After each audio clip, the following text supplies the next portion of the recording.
ప్రాపంచిక విషయాలలో ఎక్కువ కాలం నువ్వు తిరగడం వల్ల,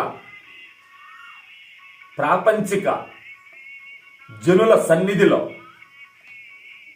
ఎక్కువగా సంభాషించడం వల్ల నీలోని అద్భుతమైన దివ్య శక్తులను వృధా చేశావు. కారణం,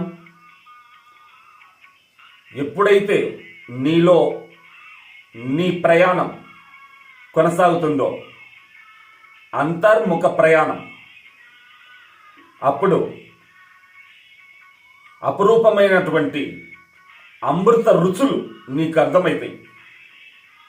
దానికి ముఖ్యంగా మనస, వాచ, కర్మన పరిశుద్ధత ప్రధాన కర్తవ్యం. అష్టాంగ యోగ మార్గం అంటే యమ, నియమ, ఆసన, ప్రాణాయామ, ప్రత్యాహార, ధారణ, ధ్యాన, సమాధి. యోగ చిత్త వృత్తి నిరోధ. ధ్యానం అంటే మంత్రం జపించడం కాదు. ధ్యానం అంటే యోగాభ్యాసం, త్రిపుటి రహితమైన త్రినేత్ర దృష్టితో ఉండటమే. ధ్యానం దగ్గర త్రికరణం శుద్ధి దాటిన అద్భుతమైన అమర స్థితి. ధ్యానం బుద్ధితో, స్థిర బుద్ధితో, నిశ్చలాకృతి ధరించి సత్య దర్శనంతో ఉనికిగా నిలవడం.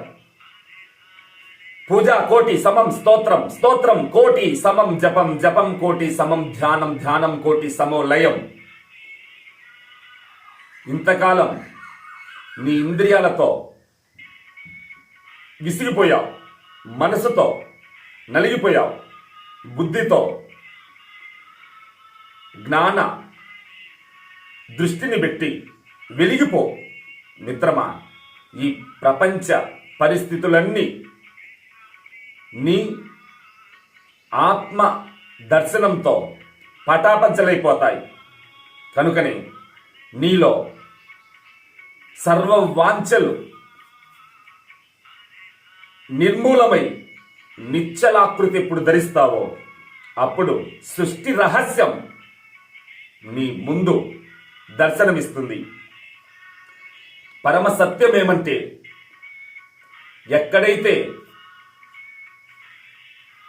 భౌతిక రంగంలో, ఆధ్యాత్మిక రంగంలో ఈ రెండింటిని సమూలంగా తొలగించి నువ్వుగా నిలుస్తావో అప్పుడే నీ సత్యం, నీ ఆత్మానుభూతి నిన్ను స్పృశిస్తుంది. జై భారత్.